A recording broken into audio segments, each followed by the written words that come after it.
आज भगवत गीता के अध्याय 5 का चौथा श्लोक है।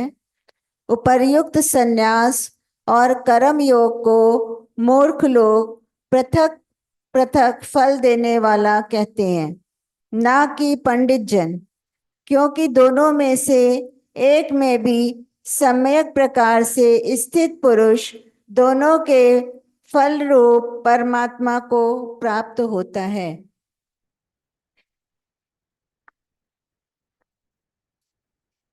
हम्म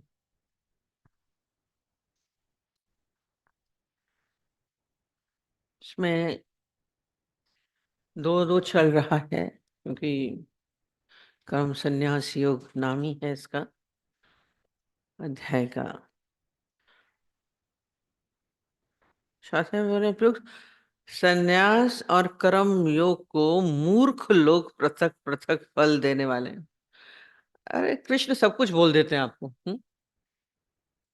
हैं? वैसे मूर्ख किसी को बोलो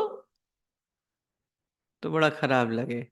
दादाजी को लोग बोलते थे गाली देते हैं, कृष्ण भी देके चले गए हैं। मूर्ख न कि पंडित जन, क्योंकि दोनों में से एक में भी सम्यक प्रकार से स्थित पुरुष दोनों के फल रूप परमात्मा को प्राप्त होता है। जैसे कितनी बार हम बोलते हैं ना, मंजिल लगता है कि ये रास्ता है, अलग अलग है, पर मंजिल एक ही है दोनों की। पहुंचेंगे, कहीं से भी जाएंगे तो जो रिजल्ट है दोनों का एक ही है। किसी तरह से चले जाइए, चाहे यूं जाइए चाहे यूं जाइए, चाहे जंगल से जाइए चाहे भीड़ के रास्ते से जाइए, क्योंकि सन्यास और कर्म योग को दो लोग अलग अलग मानते हैं। सन्यास क्या है हमने भी पहले बताया था। सन्यास किसको बोलते हैं? हम्म? क्या? कर्म छोड़ के चले जाते, घर छोड़ के, हमने कल क्लियर किया था। खाली घर छोड़ के जाना सन्यास नहीं। सन्यास क्या है?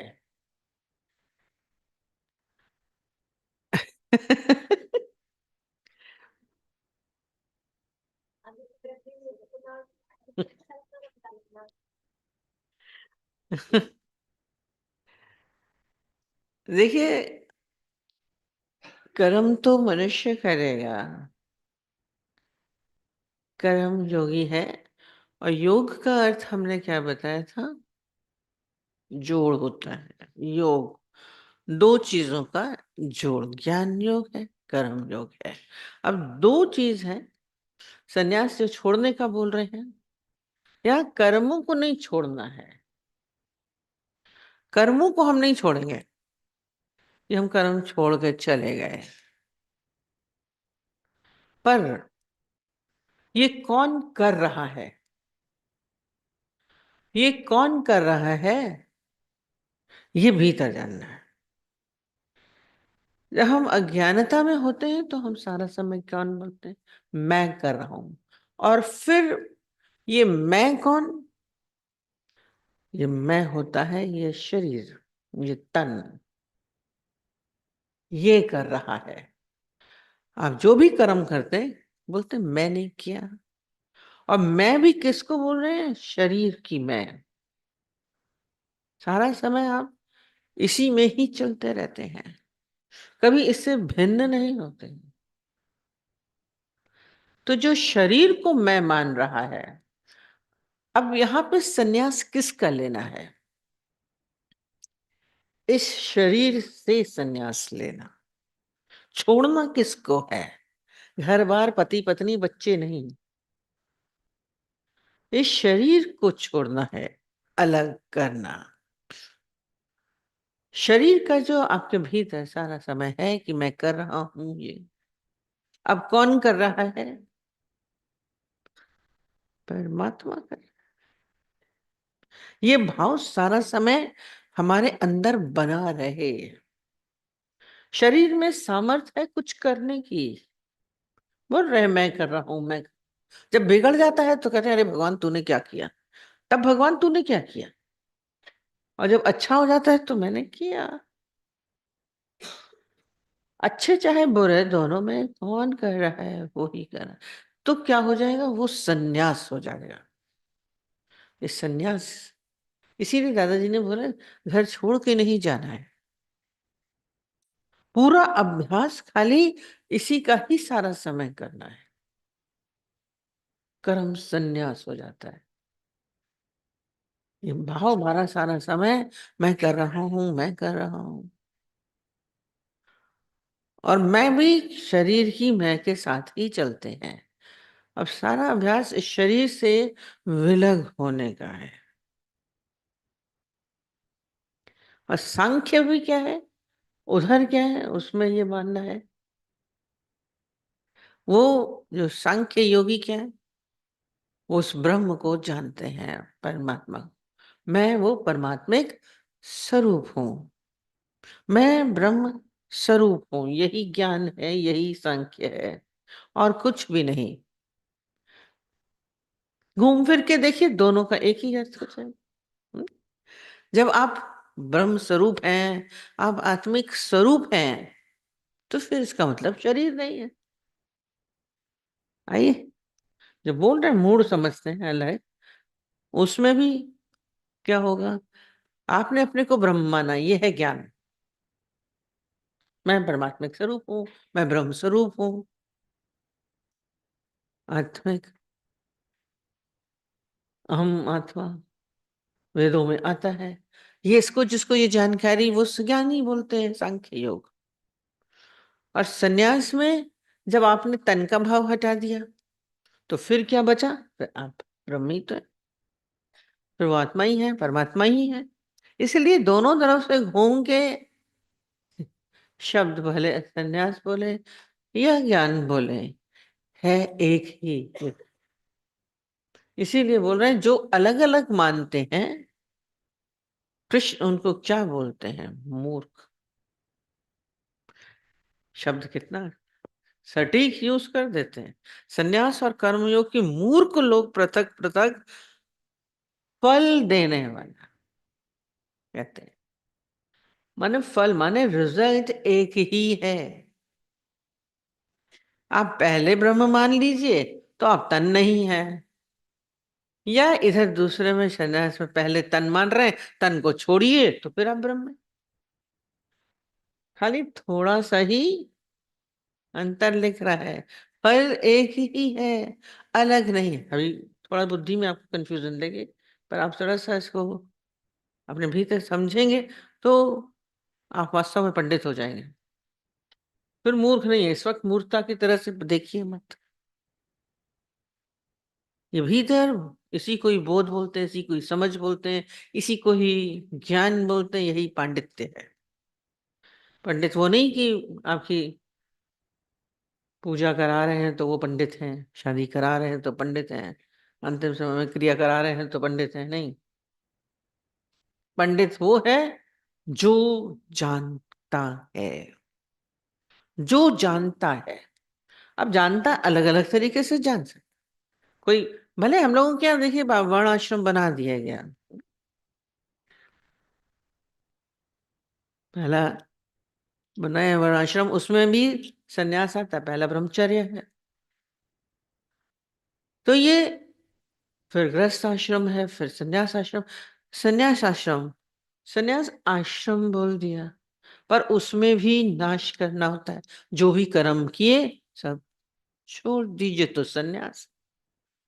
और वो ग्रस्त छोड़ के जाएंगे, सन्यास बोलेंगे। पर ज्ञानी वहीं वहीं बैठे बैठे सन्यासी है, मैं कुछ कर नहीं रहा हूं। ग्रस्त के सब कार्य होते भी रहेंगे तो भी वो भीतर से जानता है मैं नहीं कर रहा हूं। सन्यास में यही होता है। वानप्रस्थ बनते हैं कि वन में चले गए, भीतर से हमें उस स्थिति में अपने को लाना है।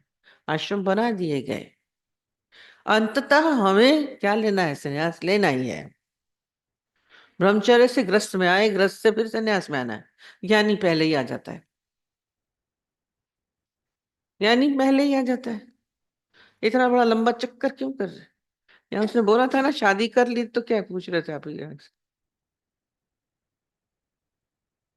हमने कहा दोनों रास्ता एक है, शादी करो या नहीं करो, करना तो एक है। परमात्मा तक पहुंचना है। नाक को यूं पकड़ो, चाहे यूं पकड़ो, पकड़ोगे तो है ही। पकड़ना नाक को ही है, जानना स्वयं को ही है। क्या जानना है? आत्मा। मंजिल एक ही है, फल एक ही है, क्योंकि दोनों में से एक भी सम्यक प्रकार से स्थित पुरुष, दोनों के फलस्वरूप परमात्मा को ही प्राप्त होता है, भगवान को ही प्राप्त होता है। अब ये चीज अलग अलग, योग बोला है ना, कर्म योग बोला है। योग में बोला दो चीज का मिलना योग होता है, योग। तो इसके लिए क्या चाहिए? भक्ति। और भक्ति भी साधारण नहीं। वैसे हम लोग भक्ति उसको भी होता है, अगरबत्ती जला ली, धूप जला लिए, व्रत कर लिया, उपवास कर लिया, पाठ कर लिया, माला जप ली, तो हम बोलते हैं हमारी भक्ति हो गई। मोस्टली भक्ति इसी को ही कहते हैं, ये बड़ा भगत है। सुबह स्नान करने राम राम करने जा रहा है, हम उसको भगत मान रहे हैं। माला जप रहा है तो हम उसको मान रहे हैं। गंगा में रोज स्नान करता है, बड़ा भगत है। मंदिर बना लिया, घर में पूजा पाठ कर रहे हैं, तो बड़े भगत हैं। पर यहाँ भगत क्या है? ये महाभक्ति है। और महाभक्ति के लिए भगत के साथ क्या जुड़ता है? भगत के लिए प्रेम बहुत जरूरी है। सबसे पहले क्या चाहिए? प्रेम। योग कैसे करेंगे? प्रेम तो साधारण समझते हैं, माँ का बेटे से प्रेम है, भाई का बहन से प्रेम है, पति का पत्नी से प्रेम है, प्रेमी का प्रेमिका से प्रेम है। प्रेम ही प्रेम बोलते हैं। प्रेम में पहले दो होते हैं, पर ये जो महाभक्ति होती है उसकी पराकाष्ठा क्या है? एक होना। अभी आंसर इनका आ जाएगा। बोल रहे हैं राधा कौन, कृष्ण कौन? योग है, योग। बोल रहे हैं दो है कि एक है? हम बोलते हैं कि कृष्ण क्या है? वो है सत्स्वरूप, तत्व से जिसको देखा जाए। तत्व केवल एक ही है। यह हमारा पूरा ज्ञान है। एको ब्रह्म द्वितीय नास्ति, एक हम बहुश्यामा, है एक ही। राधा है कि कृष्ण है, कृष्ण है कि राधा है। तुमने देखा, दो मान रहे हैं। योग क्या बोलता है? ऐसे तो बोलता है भक्ति योग। यहाँ पे भी क्या है? योग शब्द का इस्तेमाल होता है, दोनों को एक करना है। हम दो मान के बैठे हैं तो अज्ञान है। सारा समय हमारा जो चिंतन चल रहा है वो दो का ही चलता है। और यही आपकी जो ये भावना है वो राधा और कृष्ण में भी दो बना देती है। राधा अलग है, कृष्ण अलग है। और एक कॉन्सेप्ट वो स्त्री और पुरुष का बना देते हैं, प्रेम स्त्री और पुरुष का। पर यहाँ स्त्री और पुरुष का स्त्रीलिंग और पुल्लिंग क्या है? पुरुष परमात्मा बोले। और राधा क्या है? स्त्रीलिंग में बोलते हैं, स्त्री बना दिया गया, नाम बने। राधा क्या है? भक्ति। कल भी हमने बोला है, ये भक्ति भक्ति की धारा बहनी चाहिए, मीटर अलग नहीं है। एक सिंबॉलिक बना दिया ये राधा और कृष्ण है, एक ही, अलग नहीं है। ये हमारे भीतर से ये धारा बहनी चाहिए। और वो बहते बहते कभी दो दिखती, कभी एक दिखती, कभी दो दिखती, कभी एक दिखती। दो मान के बैठे, केवल भ्रम है। और रास में क्या दिखाया कि दोनों मिलके एक हो गए, तो रस है। जब तक दो हैं तो खटका है, आवाज है, हलचल है। पर दोनों, ये पराकाष्ठा हम बोलते हैं, भक्ति की पराकाष्ठा क्या है? एक होना। भक्त कभी विभक्त नहीं होता, दो नहीं बनता है। भक्त विभक्त हो ही नहीं सकता है, इम्पॉसिबल। यदि भक्त है तो वो मिला ही हुआ है परमात्मा से। खाली स्त्री पुरुष का या माँ बेटे का हम बोलते हैं, उसमें भी क्या होता है? आप उसमें ही गुम होते रहते हैं प्यार में। अब वो दूर होता है, अलग होता है। ख्यालों में तुम हो, निगाहों में तुम हो। ये जन्नत नहीं तो फिर और क्या गाएंगे भी, बना भी दिए। दो का अभाव हो जाता है, ये स्थिति बनी रहनी, तभी रास होगा, नहीं तो रास नहीं। जैसे अंगूठी है, सोना है, उसमें आप सोने की अपनी चमक होती है, और उसमें आप हीरा जड़ दीजिए, हीरे की अपनी चमक है। पर जब उसमें जड़ दिया, जुड़ गया, अब वो खाली, आप उसको बोलेंगे सोना है, हीरा है? आप क्या बोलेंगे? अंगूठी है। उसमें जड़ गया, एक ही तो हो गया, योग हो गया, योग हो गया। भक्ति क्या हो गई? विसर्जित हो गई, जुड़ गई, तब रास होगा। करते करते भक्त गुम हो गया, फिर भक्ति दिखती नहीं है, भक्तमय हो गया, कृष्णमय। रोज हम बोलते हैं कि राधा ढूंढने लगी कि कृष्ण कहाँ गए। ये बना लिया, ये भक्ति की धारा बहनी चाहिए सारा समय। यही रास था महाराज। आज क्या दोनों एक ही कृष्ण इतनी सारी फोटो दिखाते हैं, इतनी सारी गोपियों के साथ एक ही कृष्ण दिख रहे हैं? हो सकता है, पॉसिबल है। दो कैसे? पॉसिबल है। फोटो को तो बड़ा अच्छा बोलते हैं। रास का, जब महारास का चित्र हर जगह लगा रहता है, तो हास उस पर गौर करिए, हम तो देखते हैं वही कृष्ण है उसके साथ है, वही कृष्ण है उसके साथ, वही एक कृष्ण तो एक होते हैं, गोपिकाएं अलग अलग होती हैं।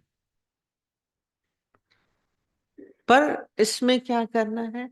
होते होते वो एक में ही समाने वाली चीज है। अब तक दो बने बैठे हैं, भ्रम है, अज्ञान है। तन भी है, मैं भी हूं, वो भी है। संन्यास क्या करना? तन से अलग होना। अलग हो गए तो बचा वो, तब ये महारास हो जाता है, योग। महारास क्या है? योग है, महायोग। जल्दी संभव नहीं होता, पर होना, क्योंकि अज्ञानता की जड़ें बहुत गहरी हैं। ज्ञान का भ्रम में आना सरल नहीं लगता है, पर भक्ति में बहुत सुगम हो जाता है। भक्ति में विलयता में कोई परेशानी नहीं होती। रस आता है ना, रास बोला, रस आएगा, रसमय हो जाते हैं, डूब हैं। और देखिए, रस बोला, सोना चांदी हीरा नहीं बोला, लिक्विड बोला है। रस क्या होता है? तरल होता है। तरल में क्या होता है? बहाव भी है और आनंद भी है, और उसमें सॉफ्टनेस भी होती है। लोहा हार्ड होता है, ठोस होता है, पर तरल जो होता है वो क्या होता है? सॉफ्ट होता है। तो उसमें क्या है? ठोस में विलयता नहीं होती। लोहे में आप कुछ नहीं मिला सकते, ठोस चीज में नहीं कोई चीज मिलाई जा सकती, तरल में मिलाया जा सकता है। तो रस विलयता देता है, उसी में ही विलयता हो सकती है, विलयता में ही रस है, रस रस है। हम पानी में दूध में चीनी डालें, घुल जाएगी, एक हो जाएगी। आप पानी को ढूंढेंगे, चीनी को ढूंढेंगे, नमक डालेंगे तो हो जाएगा। स्वाद आता है, रस आता है, मजा आता है उस चीज में जब चीनी घुल गई। दो बनी हुई दिखती है, अब कहाँ है दो? वो रस है एक विलयता। खाली अपने अंदर इस बात को तभी रास समझ में आएगा। ये जब तक अलग मान रहे हैं तो फिर देखने की भी चाह होती है, मिलने की भी चाह होती है, बोलने की भी चाह है। और शिव जी को देखिए क्या बोला, बड़ा नाटक दिखाते हैं। कथाएं हैं कि शिव जी देखना चाह रहे थे, कैसे? बोला ऐसे नहीं देख सकते आप, रास ऐसे नहीं देख सकते। बोले उसके लिए क्या करना पड़ेगा? बोला आपको स्त्री बन के जाना पड़ेगा। क्यों बोला स्त्री बन के? पुरुष बन के क्यों नहीं गए? कृष्ण तो पुरुष थे, उन्होंने स्त्री वेश धारण किया है। स्त्री वेश धारण किया, ये सब सिंबॉलिक कथाएं हैं। स्त्री का जो भाव होता है, स्त्री में समर्पण की भावना होती है। कभी आपने इसके ऊपर गौर नहीं किया होगा। पुरुष जल्दी समर्पित नहीं होगा, स्त्री में स्वतः समर्पण की भावना है। ये उसका एक स्वाभाविक गुण है, स्वाभाविक गुण समर्पण। इसीलिए इसके लिए ज्ञान में सारा समय क्या बोलते हैं? समर्पण चाहिए।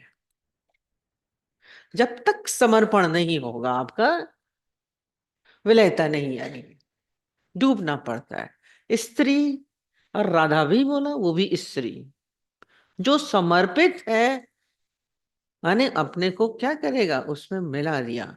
हम अलग बने हुए हैं तब तक संभव नहीं है। समर्पण आवश्यक है। समर्पण किस चीज का? इस मैं का, इस जीव भाव का हम बना के चल रहे हैं, है नहीं, उसको समर्पित कर दीजिए। और इस लेके बैठते हैं तो उसको सारे उसके साथ सभी कुछ भीतर आ जाता है। मैं के साथ मेरा बहुत आ जाता है, पूरी दुनिया। अब इसमें क्या करना है? इस पूरे को ही टाल देना है। मैं के साथ आपका सब विलीन हो जाएगा। आप मरे जग पर लय, सीधी सीधी बात बोलते हैं। आप विलय हो गए, राधा गुम हो गई। भक्ति में ही विलीनता संभव है, नहीं तो नहीं संभव है। रस मजा भी आता है इसमें, आनंद भी है। रस में ना खाते हैं, हाँ आनंद आया, तो इसमें आनंद है। और तरल है भीतर, आप रस में डूब रहे हैं। जैसे पानी ठंडा पीते तो पूरे ठंडक आ जाती है शरीर में, और तृप्ति का एहसास भी होता है। तो इस भाव में जब आप आएंगे तो आप भीतर से रसमय, आनंद विभोर हो जाते हैं। रास में आनंद आया है, ये आनंद अंतिम परिणति होती है। सबको रास में मजा आया।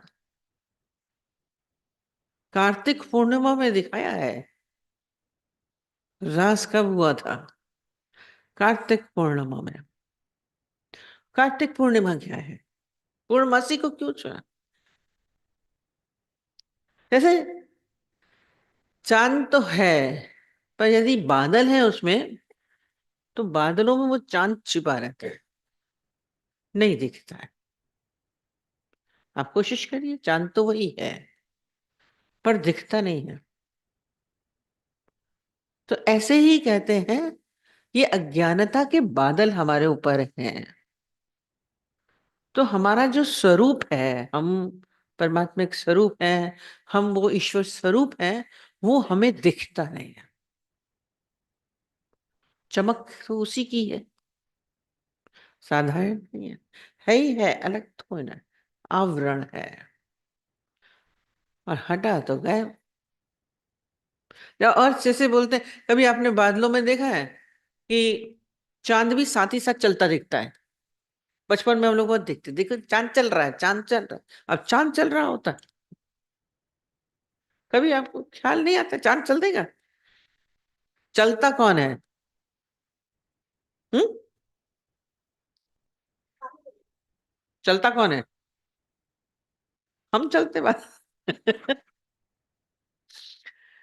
बादल चलते हैं हवा के जोर से, और हमें प्रतीत होता है कि कितना अच्छा दृश्य होता है। कभी आप लोगों ने देखने का प्रयत्न नहीं, सारा दिन कमरों में एसी में बैठे रहते हैं। कभी प्रकृति का आनंद लिया करिए। कल अचानक ही हमारे सामने सूरज का, इतना बड़ा सूरज, आनंद आ गया, देख के मजा आ रहा है। कभी आनंद प्रकृति का लेते भी नहीं। जाएंगे कश्मीर में भी जाएंगे तो बैठ के नैनीताल को याद करेंगे, अपने घर को याद करेंगे।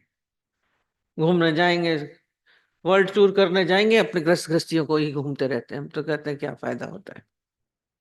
गुरु के साथ भी बैठ के कहते क्या है, परिवार को याद करते रहते हैं, बेटा बेटी पति बच्चे। अरे जहां आए हो वहां का आनंद लीजिए ना, मजा लेते ही नहीं है। हमें तो बहुत अच्छा लगा बादल, अरे चांद चल रहा है, चांद चल रहा है, देखो, एक अजीब सा भाव। पर क्या चांद नहीं चल रहा होता है? हाँ?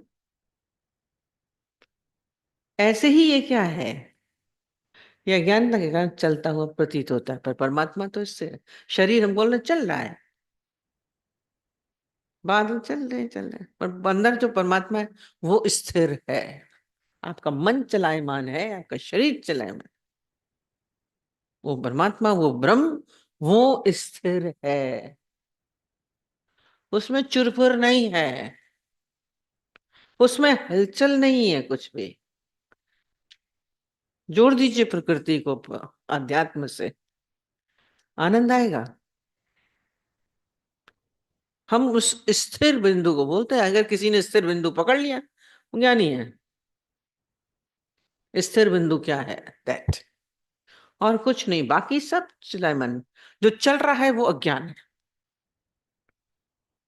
आप सारा समय चरपुर में ही हैं, आपका शरीर भी चलता है, आपका मन भी चलता है, दिमाग भी चलता, क्या करें, चलता है, ये चलता है, और चलता है अज्ञानता में। ज्ञानी का नहीं चलता है, वो शांत स्थिर है। अच्छा हो रहा है तो क्या, बुरा है तो क्या, अभी बोला शादी में गए तो भी क्या बुरा है, मरने पे गए तो क्या, अंदर आप कहेंगे अरे, बोले अरे उसमें मत जाइएगा, शादी वाला अहित हो जाएगा। यहाँ शादी गमी की रीत नहीं।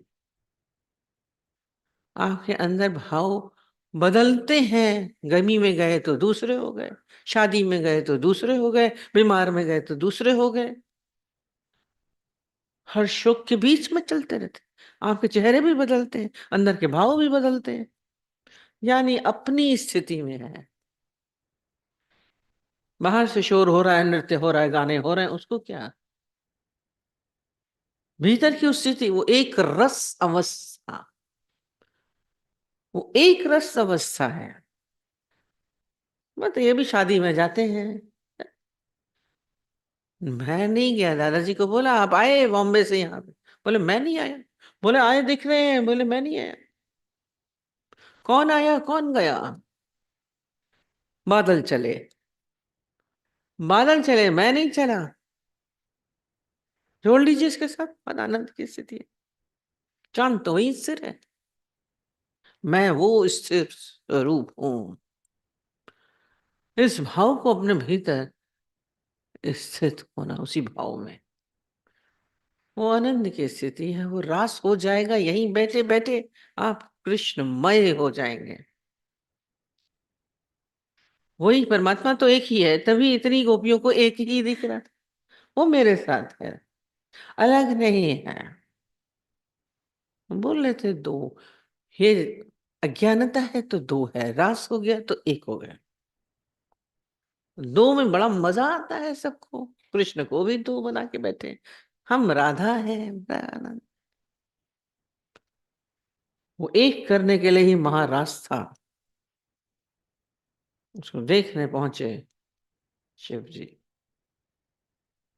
ये भाव, तो वो भी विलय उसी रास में डूब जाने वाला ऐसा होगा तभी जब आपके भीतर समर्पण होगा उस स्वरूप के साथ। और जो देखना कृष्ण उनका क्या था, शिव जी देखने गए, तो यहाँ पे क्या है, ये साक्षी भाव बन जाना चाहिए। बोल रहे हैं साक्षी होकर के ही हम देख सकते हैं। साक्षी मतलब होता है देखना। शिव जी देखने गए, वो उसका आनंद ले पाएगा। साक्षी भाव भी जरूरी है। मेरे रस की ही एक धारा हूं मैं, ये कैसे बोलते हैं, रस जो वहां है वो यहाँ एक ही है। उस रस में डूबने का आनंद लीजिए। हम सारा समय दो में आनंद की कोशिश करते रहते हैं। धन में आनंद ले लें, बेटे में आनंद ले लें, माँ में आनंद ले लें, पति में है तो आनंद ले लेंगे, पदार्थों में है तो आनंद है। आनंद स्वयं, रस स्वयं का मैं पीता हूं, खुद ही में खुद मैं मस्त रहता हूं। तब रास होगा या बैठे बैठे रास हो जाएगा, अलग नहीं है। और पूर्णता, पूर्णमासी में दिखाते हैं रास, ये पूर्णता का अनुभव तभी होता है। पूर्ण माही रहना साधो पूर्ण, यही गुरु का कहना है, एक ही। और पंडित तभी है, अगर दो मान रहे हैं तो मूर्ख है। सबकी मंजिल जब एक है तो ही आप पहुंचेंगे। तो दिल्ली ना, चाहे आप हवाई जहाज से जाइए, चाहे ट्रेन से जाइए, चाहे रोड से जाइए, बाय रोड जाइए, तो एक ही तो है, अलग तो ही ना है। हम कहाँ पहुंचे, दिल्ली पहुंचे। तो सन्यास हो चाहे सांख्य हो, है तो एक ही। कृष्ण बोल, वो बार बार बोलते हैं जो उचित हो मुझे कहिए। इससे पहले वो ना, अर्जुन दो मान रहा है, मूर्खता थी। और ये कृष्ण उनका समझ रहे हैं। गुरु में ये बढ़िया सामर्थ्य होती है, जो आपके भाव, आपकी चीजों को समझते हैं। शब्दों की आवश्यकता नहीं होती। पर आपको ये तो बड़े सक्षम है, मूर्ख कह रहे हैं, उनकी मूर्खता दिख रही थी अर्जुन की, तभी बोल रहे थे आप कहिए दो में से कहा लें। ये हम अक्सर ही बोलते हैं, ये गीता पूरी क्या है, इतनी भीड़ में कहाँ सुन पाते हैं अर्जुन। ज्ञान बोलिए, हाथी चिंघाड़ रहे हैं, घोड़े दौड़ रहे हैं, टप टप टप टप, तलवारें की आवाजें हो रही, टन टनटना रही हैं आपस में, और वो ज्ञान इतना गीता का चल रहा है, कैसे सुना। बोले अर्जुन सुना रहे हैं, वो सुन रहे हैं। वो मुख से बोला हुआ शब्द नहीं, ये कहते हैं पूरा अर्जुन और कृष्ण का मौन संवाद था। पढ़ा हमने, बहुत अच्छा लगा। गुरु शिष्य को, शिष्य गुरु को, दोनों को क्या होता है, मौन संवाद होना चाहिए। पूरे भाव पढ़ लेते हैं, समझ जाते हैं। उनकी मूर्खता भी समझ रहे हैं, ज्ञान भी समझ रहे हैं। अर्जुन भी समझे, कृष्ण भी समझे। दोनों को समझना जरूरी है, एक के समझने से नहीं होगा। तभी गुरु शिष्य के महानता हो पाएगी, ये संबंध जुड़ पाएगा। ये पात्रता हम बोलते हैं ना, पात्रता, संवाद होना बहुत जरूरी है। अच्छा बोल रहे थे, चाहे वो मौन हो चाहे मुख से हो, और मौन संवाद तो बहुत अच्छा होता है। तभी हम उस स्थिति में आते हैं। एक दूसरे को ये कहते हैं समझना, ये अंडरस्टैंडिंग। गुरु और शिष्य के बीच में अंडरस्टैंडिंग है, समर्पण है, भक्ति है। ये अपने भीतर जागृत करना, जीवन का आनंद तभी आएगा। रस तो चाहते हैं, रस का आनंद, रसमय जीवन। अर्जुन कृष्ण बहुत अच्छे लगते हैं सबको, राधा कृष्ण बहुत अच्छे लगते हैं, और क्योंकि प्रेम अच्छा है,